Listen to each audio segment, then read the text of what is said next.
Hello, y'all. Welcome to lesson 109 of my DB chemistry curriculum. Today we're going over reactivity 3.2.5. We're going to talk about how oxidation occurs at the anode and reduction occurs in the cathode in electrochemical cells. We're going to learn about electrochemical cells. We'll be able to identify electrodes as anodes and cathodes and identify their signs and polarities in voltaic cells and electrolytic cells based on the type of reaction occurring at the electrode. So it's a lot of confusing words, but we're going to jump right into it, starting with electrochemical cells. So what is an electrochemical cell? Well, basically that's just a system where redox reactions, redox reactions take place. They're called electrochemical cells because the transfer of electrons within the reaction. So in this redox reaction, we have a transfer of electrons. This happens either due to an input of electricity to create chemical energy or chemical energy transformed into electrical. So either we use electricity to transform and turn it into chemical energy, or we get chemical energy and we transform it into electrical. Either way, we're swapping between electrical energy and chemical energy. So we have two different types of cell, one that goes one way, one that goes the other. So let's go over those two types. We have a galvanic cell, sometimes also referred to as a voltaic cell. We also have an electrolytic cell. So those are our two types, and I'm kind of going to make a chart with it. In a voltaic or galvanic cell, this is where we have chemical energy transformed into electrical. Like a battery. A battery is nothing but a chemical reaction turning into electricity or outputting energy as electricity. The electrolytic is the opposite. We use electricity to turn into chemical energy. So these are two processes. These are opposite processes. In an in a galvanic cell, we use a spontaneous reaction, and that spontaneous reaction is going to release energy. In other words, it is exothermic. However, in an electrolytic cell, we use electricity to generate a non-spontaneous reaction. And because we're adding energy, this is going to be endothermic.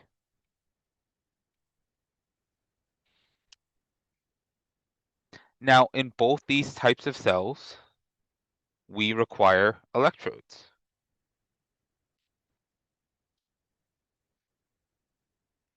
We're going to require two things. So we require electrodes. Electrodes are metal to metal or graphite to conduct electricity. And in addition, we also require an electrolyte. An electrolyte is nothing other than a solution that conducts electricity. Furthermore, we connect all this with a wire. So our electrodes are connected with a wire. I'll write that. Connected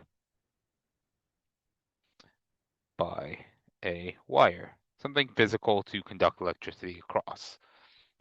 Now, we have our two cells, and we'll actually set them up in a diagram here.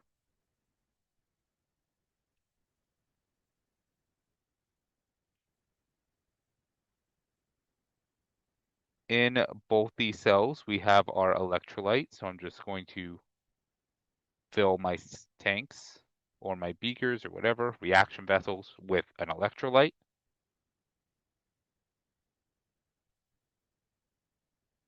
Usually that's some form of dissolved salt in water. We also have our electrodes.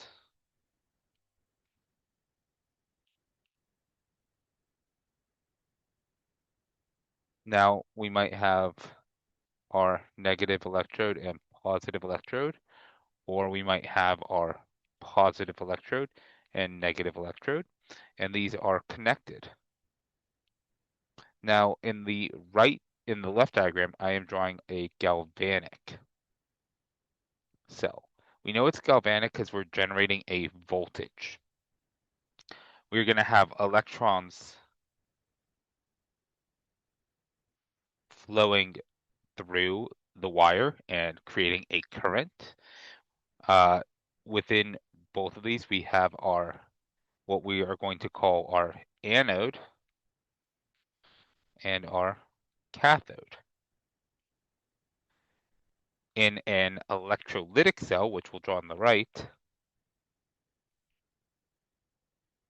we'll instead have some sort of power supply. And so I'm using this symbol right here. That just means a battery. This is a battery, or not a battery. This means a power supply.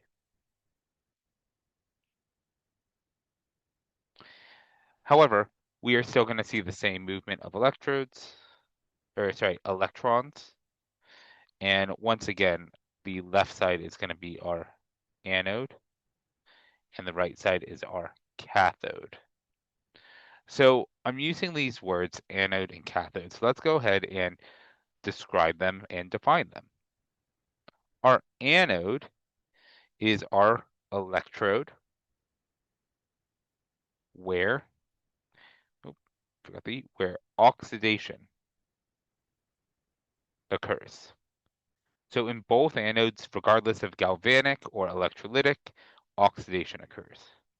Meanwhile, at our cathode, this is the electrode where reduction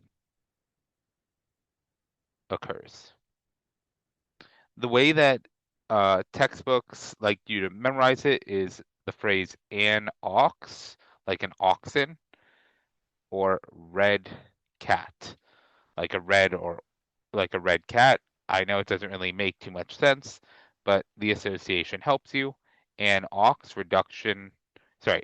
oxidation at the anode, red cat reduction at the cathode. So what you'll notice is that depending on the cell,